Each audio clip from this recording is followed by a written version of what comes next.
ஃப்ரெண்ட்வுட்ஸ் நேயர்களுக்கு வணக்கம். தேமுதிக பொதுச் செயலாளர் பிரேமலதா விஜயகாந்த் சமீபத்தில் ஒரு விஷயம் பண்ணாங்க. இந்த விஷயம் அரசியல் வட்டாரத்தை தாண்டி எல்லார் மத்தியிலும் பேசும் பொருளாக இருக்கு.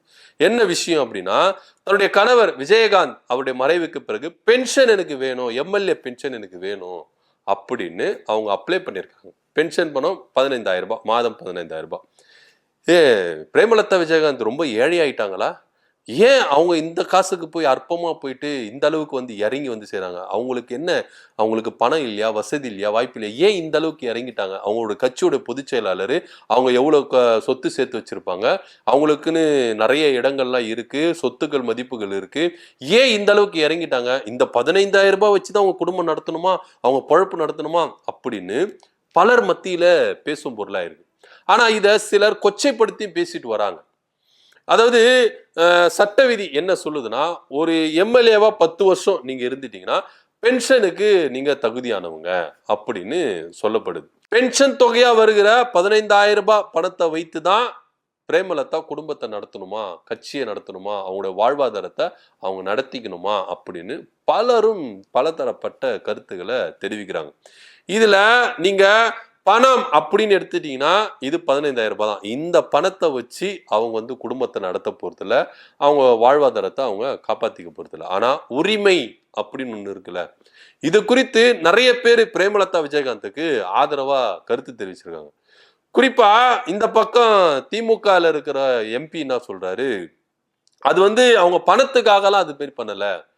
நான் போயிட்ட பிறகும் என்னுடைய மனைவி என்னுடைய சம்பாத்தியை வைத்து அவங்க இருக்கிறாங்க, அந்த உரிமையை பெற்று கொடுத்திருக்கிறாங்க அப்படி சொல்றாங்க. அதாவது விஜயகாந்த் அவர்கள் 10 வருஷம் 2006ல இருந்து 16 வரைக்கும் எம்எல்ஏவா இருந்திருக்கிறார்.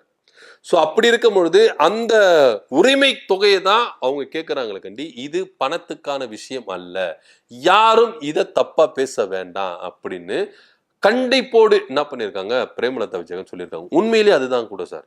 விஜயகாந்த் அப்படின்ற ஒற்றை மனிதனுக்காக அவங்க பெரிய சொத்துல இல்ல, மக்கள் தான் அவங்களுடைய சொத்து அப்படின்னு அவங்க சொல்றாங்க. விஜயகாந்த் அவர்கள் சொத்து பணம் சேர்த்து வச்சாரா இல்லையோ, மக்களை சேர்த்து வச்சிருக்காரு சொத்தா அப்படின்னு பிரேமலதா விஜயகாந்த் என்ன பண்றாங்க சொல்றாங்க. இந்த 15,000 ரூபாய் கொடுத்துதான் என் வாழ்வாதாரத்தை நான் காப்பாத்திக்கணும், என் கட்சியை நான் நடத்தணும், எங்க வீட்டுல இந்த 15,000 ரூபாய் கொடுத்தாதான் சோறு பொங்கணும் அப்படின்லாம் இல்லை. இது என் உரிமை, என் கணவர் எனக்காக வைத்துட்டு போன உரிமை. இந்த உரிமை தொகை வாங்குறதுக்கு எனக்கு தகுதி இருக்கு. யாருமே இதை தப்பா எடுத்துக்காதீங்க, தப்பா பேசாதீங்க அப்படின்னு ஒரு கோரிக்கை வச்சிருக்காங்க. உண்மையிலே அவங்க வைக்கிற கோரிக்கை அதுதான். ஏன்னா தன்னுடைய கணவர் என்ன தனியா விட்டுட்டு போல, எந்த ஒரு இதுவும் இல்லாம என்ன விட்டுட்டு போல அப்படின்னு சொல்றதுக்கான தொகை தான் இது அப்படின்னு திமுக தரப்புல இருக்கிற எம்பிகளும் இங்க சொல்றாங்க. நிறைய பேர் என்ன பண்றாங்க, பிரேமலதா விஜயகாந்த ஒரு பக்கம் விமர்சிச்சாலும் ஒரு பக்கம் ஆதரவு அவங்களுக்கு பெருகிட்டு தான் வருது. இது 15,000 ரூபாய் தொகை அப்படின்னு எடுத்துக்கிட்டீங்கன்னா இது பணமா பார்த்தீங்கன்னா உங்களுக்கு கம்மி தொகை தான். ஆனா இது அதாவது மறைந்த கேப்டன் மூலியமா, அதாவது என்னுடைய கணவர் மூலமா எனக்கு வருகிற மாதம் மாதம் ஒரு சம்பளம், இதை வந்து நான் சந்தோஷமா ஏத்துக்கிறேன்.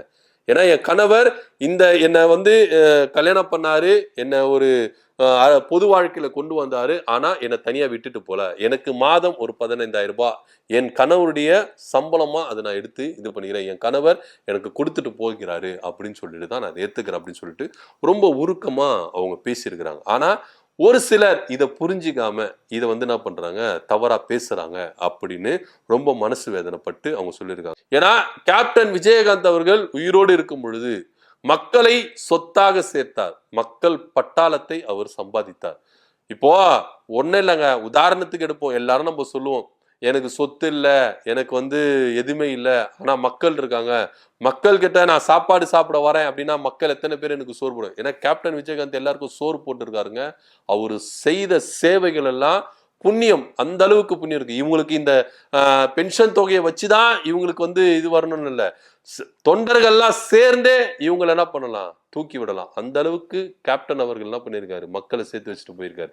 யாருமே எதுவுமே கொச்சைப்படுத்த வேண்டாம், அவங்களுக்கான உரிமையை அவங்க பெற்றுக்கொள்றாங்க. இதை போயிட்டு இவங்களுக்கு வந்து வசதி வாய்ப்பு இல்லையா, இந்த 15,000 வச்சுதான் இவங்க குடும்பம் நடத்தணுமா, இவங்க பிள்ளைகளை காப்பாற்றணுமா, கல்யாணம் பண்ணணுமா, வாழ்வாதாரத்தை, அதெல்லாம் இல்லவே இல்லை. 15,000 ரூபாய் அப்படின்றது இன்றைய காலகட்டத்துல கம்மியான பணம். இதை வைத்துக்கொண்டு என்ன பண்ண முடியும் அவங்களால? இது வந்து அவங்க பணத்துக்காக பண்ணல, உரிமைக்காக பண்ணிருக்கிறாங்க.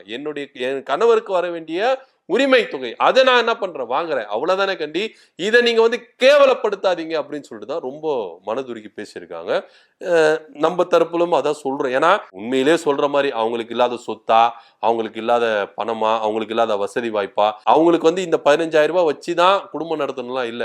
அவங்க தன்னுடைய கணவர் 10 ஆண்டுகளுக்கு மேலாக எம்எல்ஏவா இருந்திருக்கிறார், அதுக்கான உரிமையை நான் பெற்றுக்கொள்கிறேன், அவ்வளவுதான். சோ இதை யாருமே தவறா பேசாதீங்க, தவறா எடுத்துக்காதீங்க அப்படின்னு ரொம்ப மனசு கஷ்டப்பட்டு பேசியிருக்கிறாங்க.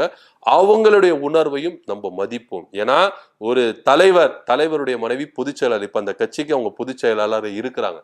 அப்படி இருக்கும் பொழுது அவங்களை புண்படுத்துற விதமா நம்ம இங்க நடந்துக்க வேண்டாம், பேச வேண்டாம் அப்படின்னு தான் இங்க நம்ம பெறணும். சோ இதை பத்தி உங்களுடைய கருத்து என்ன அப்படின்றத கீழே கமெண்ட் பண்ணுங்க.